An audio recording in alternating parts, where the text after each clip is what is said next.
challenged to be critical and independent thinkers.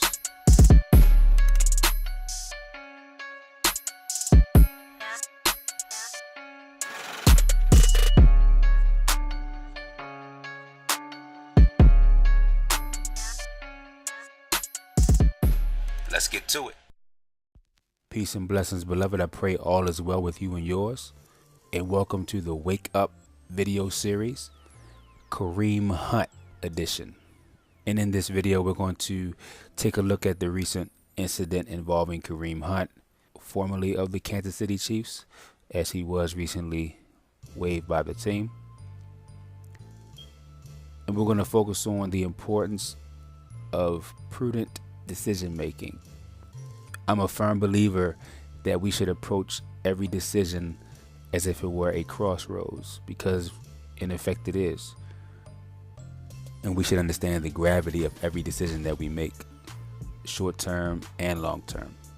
And so we'll cover the hotel footage from the incident, the post-incident interview footage, as well as Kareem Hunt's sit-down interview with Lisa Salters. So having said that, let's get to it.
So what we have here is Kareem appearing to exit his room, his residence. He appears to say something to the female, who then approaches him, gets in his face. He shoves her. She walks back up to get in his face, swings at his face. His friend then attempts to get in between them. She swings at Kareem again, and he shoves her. All right, so Kareem's first mistake was allowing this female to even enter his residence, his room, what have you, at that time of morning. This was someone who he had never met before. So this is a stranger. You know nothing about her, know nothing about her background, and you allow her to enter your residence. Your residence is supposed to be a safe haven. It's supposed to be a place of peace, of solace, solitude, where you can rest your head. You're not supposed to bring chaos or turmoil into your home. And so again, the onus is on him. So I hold him to a higher standard. Now clearly we see what this female's role was. She antagonized Kareem. She was violent. She was very forceful. She was very aggressive. And so her first mistake was not respecting his wishes to leave the residence. If she would have left respectfully, this would have never escalated. Now again, the onus is on Kareem, because if he would have never let her in the room, then this never would have happened, period. But she's to blame for the escalation, absolutely. And then we see more people emerge to attempt to mediate the altercation.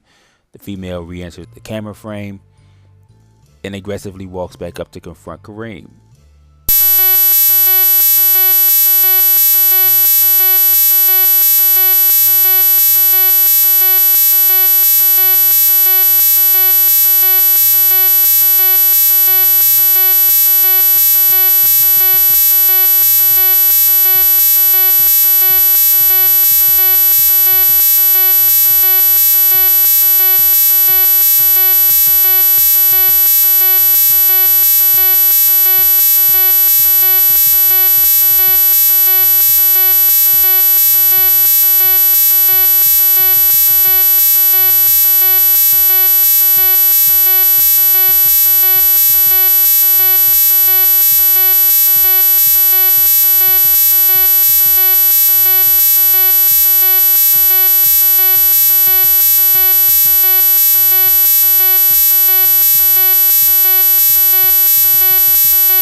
And so I'm not sure if this is the entire incident, but if it is, I didn't see anything brutal about what happened. Foolish? Absolutely. Brutal? Not a chance. If anything, if you wanted to characterize any party for being brutal, it would be the female. She was the aggressor. She didn't back down. She didn't allow reason and logic to get the better of her. Rather, she was acting in her emotions. But again, females are emotion driven. That's why it's incumbent upon the male to be the logical, reasonable party. So that concludes the coverage here. But again, just remember, we have to get back to holding people accountable for their actions. And of course, when I say people, I mean females, because males are always held to account for their actions. Hell, children are held more to account for their actions than females are.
To the same thing.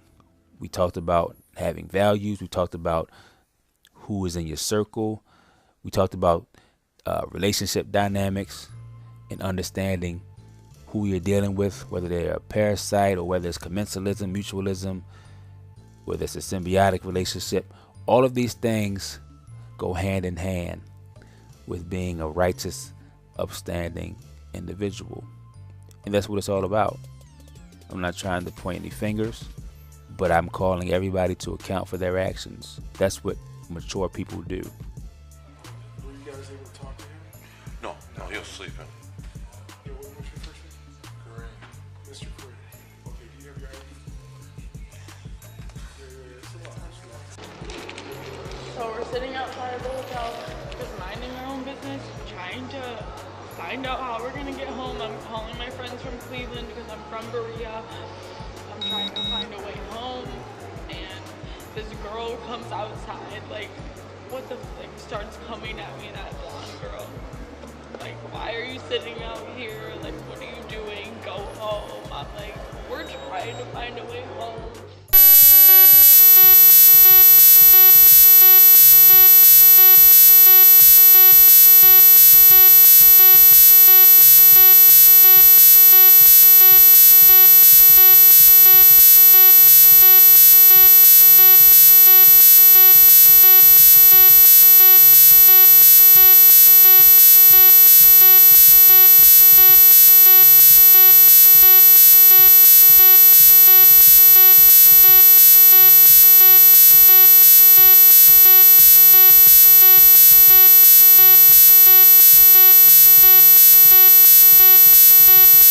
Demise. Just like we play a big role in our own success, it works both ways.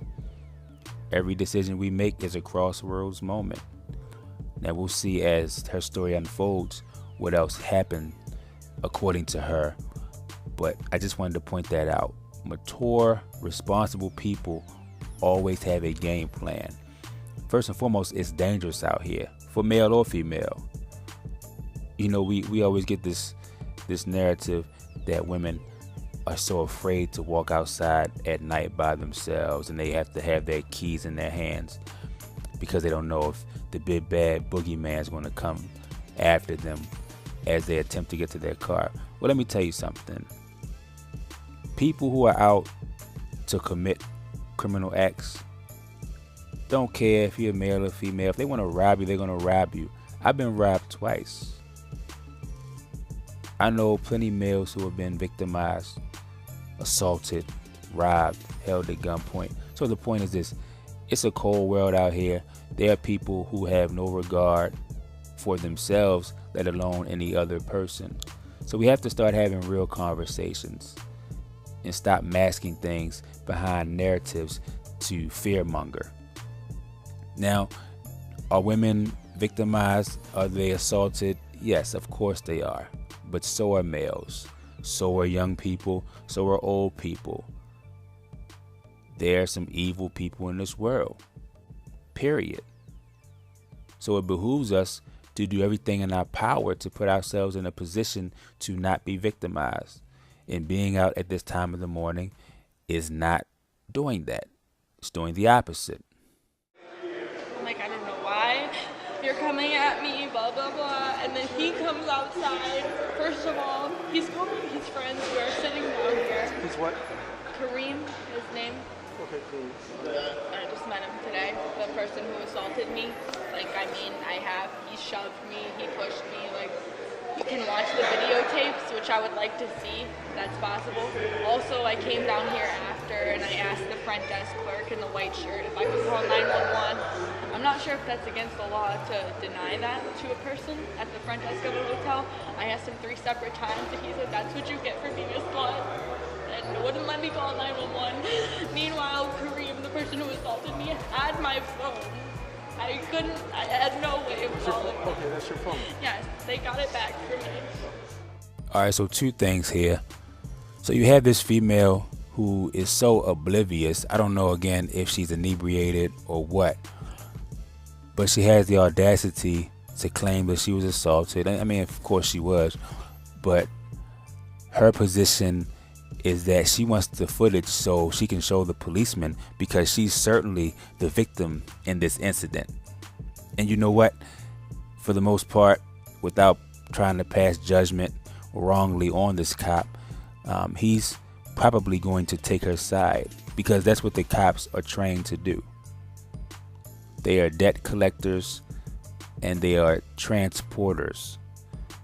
They transport people to prison so that they can make money for the prison industrial complex. That is their job. They write tickets, citations, and they transport people to prison.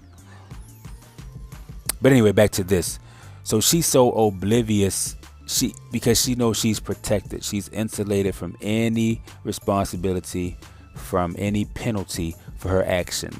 Even though she was clearly the aggressor, she antagonized.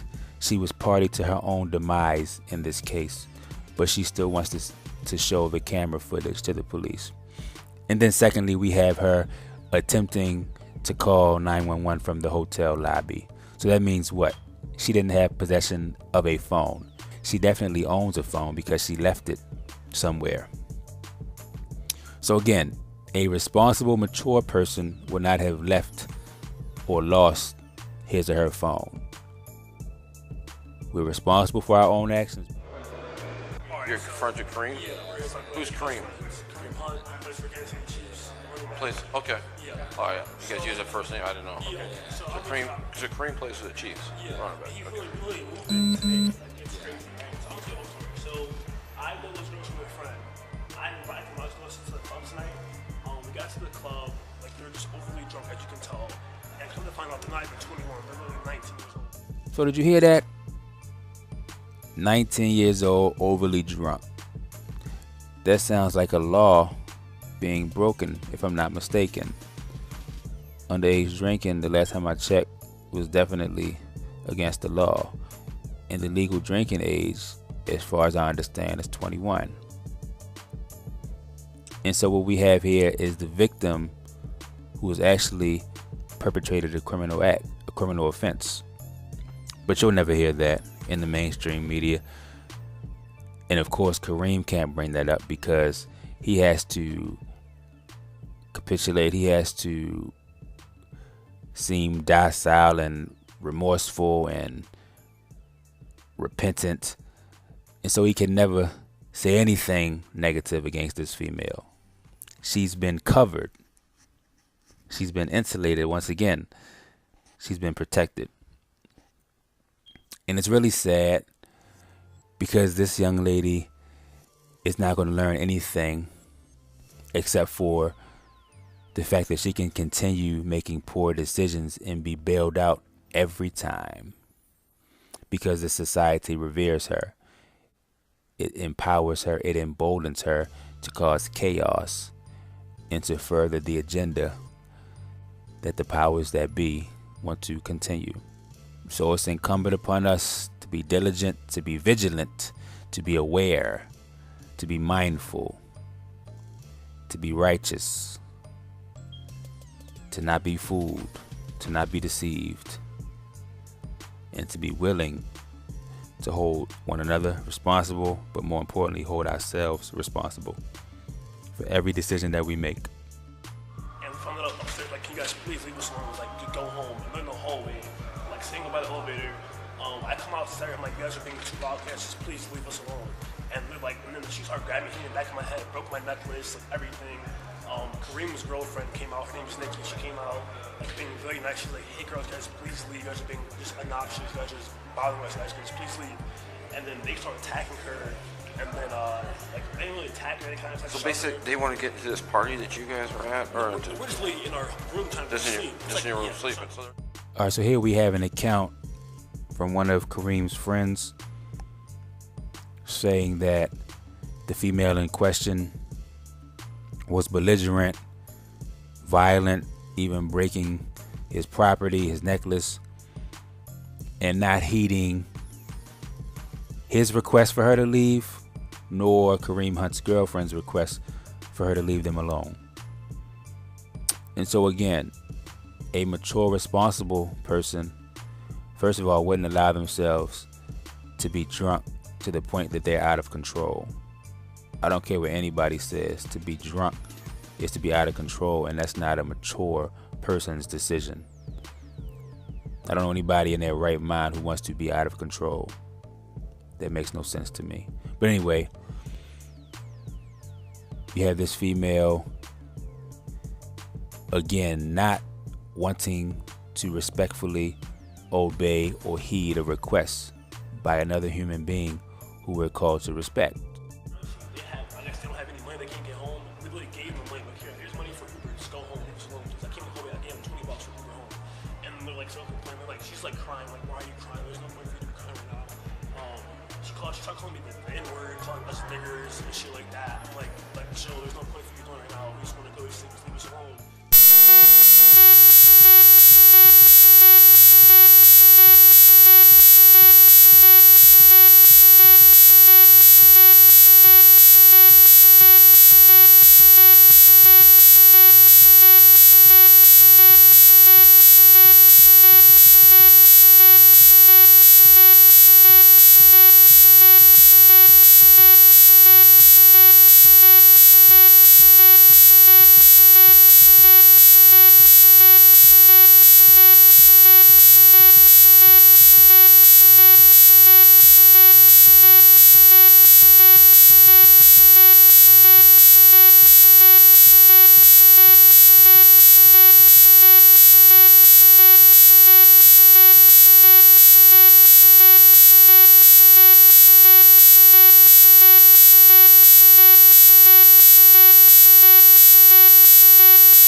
We have a female who used a very incendiary word.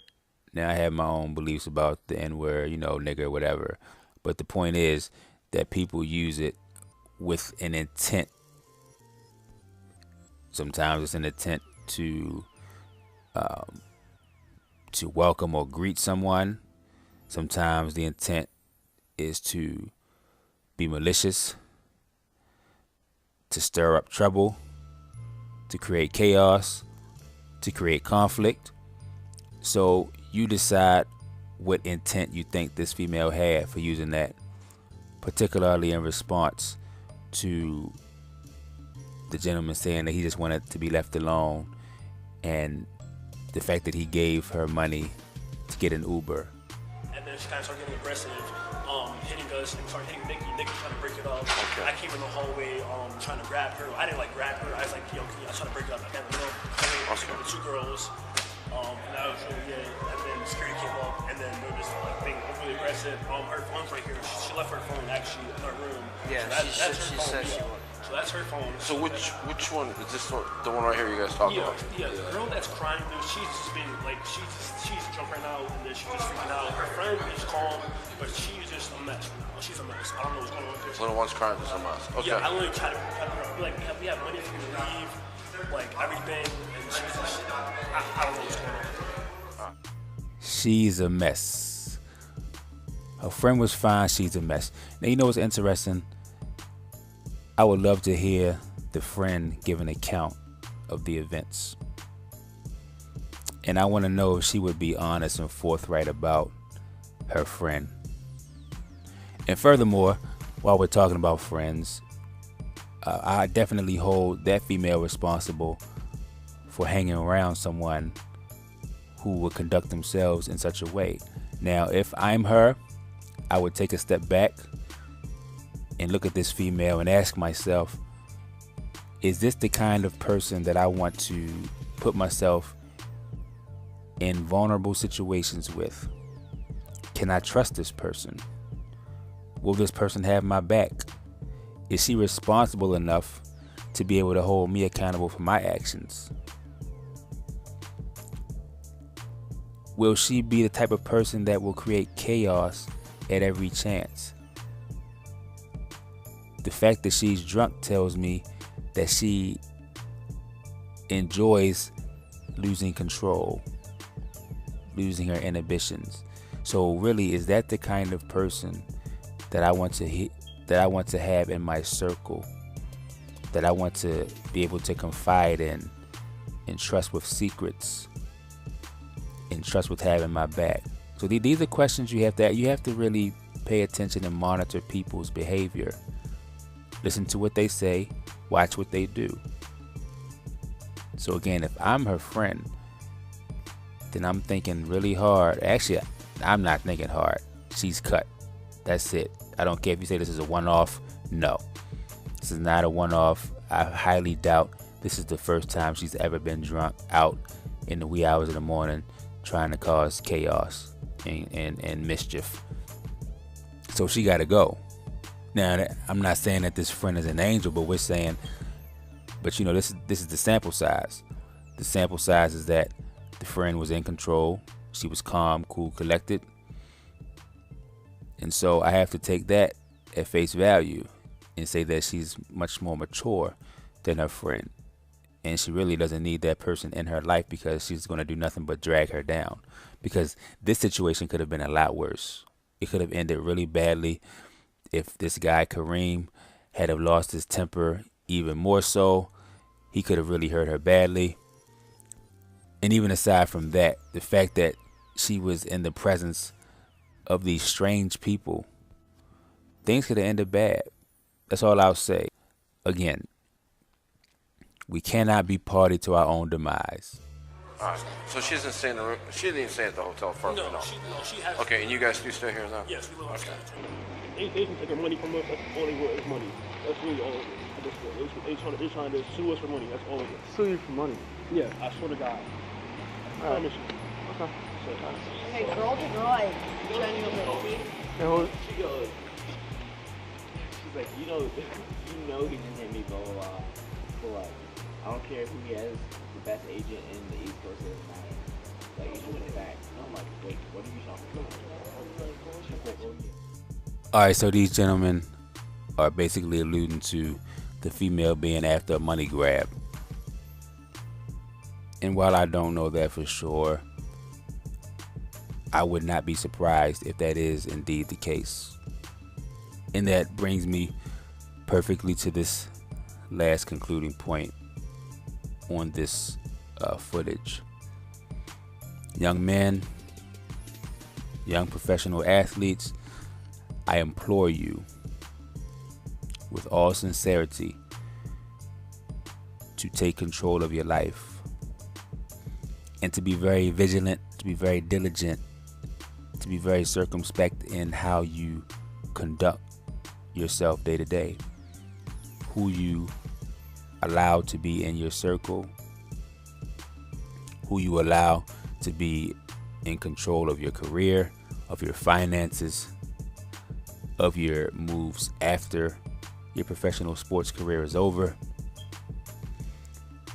who you choose to impregnate, etc., etc., so on and so forth. Because what you'll find is that this world doesn't love you. Now, I know we've all seen and heard stories about professional athletes going broke or getting involved in drugs or fighting cases, being arrested, all of these things. And I'm convinced that it's because we know that for the most part, professional athletes come from disadvantaged situations where they weren't taught anything. And so they have to learn on the fly. They have to learn based on what their environment is teaching them. And a lot of times the environment happens to be this society which does not have our best interests in mind.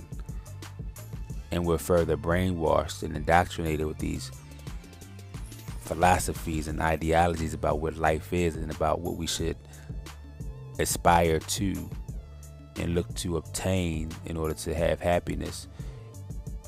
And all of this leads us down a rabbit hole where we're constantly trying to acquire, trying to possess things and people. And so if we take our lives into our own hands, we will lessen greatly the likelihood that we're caught up in situations like this and others like that. And so again, the onus is always on the man, young man, old man, middle-aged man,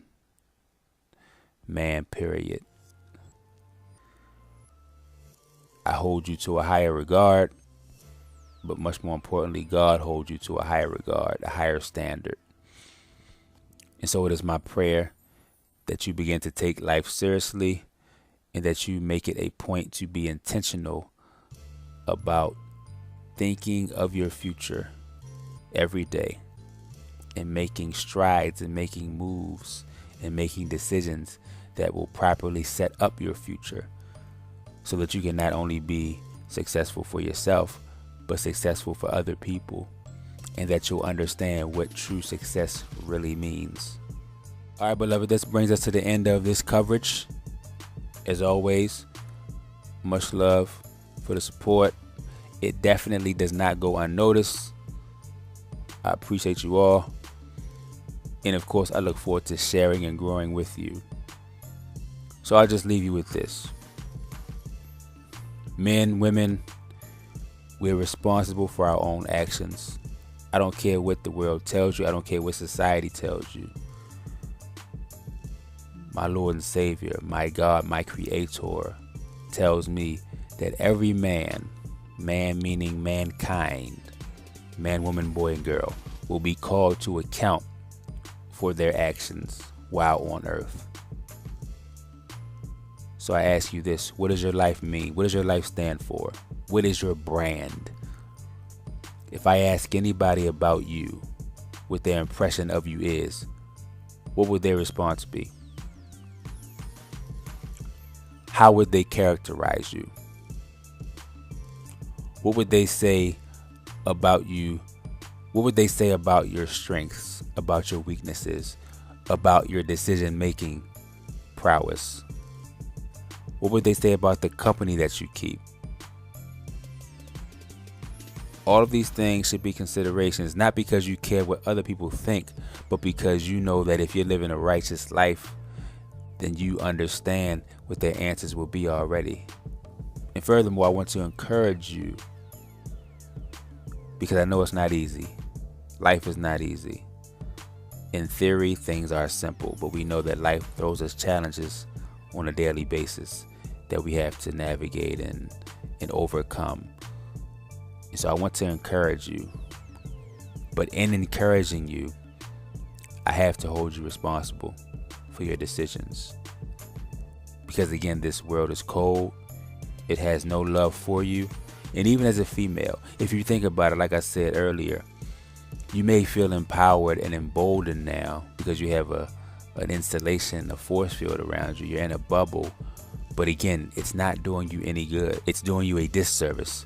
And so while you think that you're winning, and you think this Me Too and Time's Up movement phenomenon is a good thing, it's actually a bad thing. Now, am I condoning sexual assault? Of course not. But again, I like to have conversations that are substantive. And so to isolate one demographic and just put a spotlight on their issues, when you have men that are sexually harassed, when you have little boys who are molested at a large rate, much too large to ignore, then we understand that in covering those stories up, it has to be an agenda. It has to be a larger propaganda in play. And so again, we'll get into that in other videos, but I just wanted to make that point known, that this world does not love you, male or female. So don't be fooled. Don't drink the Kool-Aid. Take it upon yourself to do what's best for self. And in doing so, that means you will want to establish a relationship with God, because that's how you do best for self, by living for Him. And so on that note, stay tuned for future coverage. And until next time, be blessed and be a blessing. That's a wrap. Don't forget to like, share, follow, subscribe, and comment. Also check us out on IG, Twitter, Facebook, Pinterest, Tumblr, and Patreon, all under LUSU Media Group. And as always, you can get in-depth content on Patreon once you subscribe. Also check out our LUSU Designs lifestyle apparel, which you can now purchase online. See the description for the links. And last but certainly not least, shout out all my sponsors for their support. Definitely appreciate the love on there, and their info is also below in the description. Alright family, until next time, be blessed and be a blessing.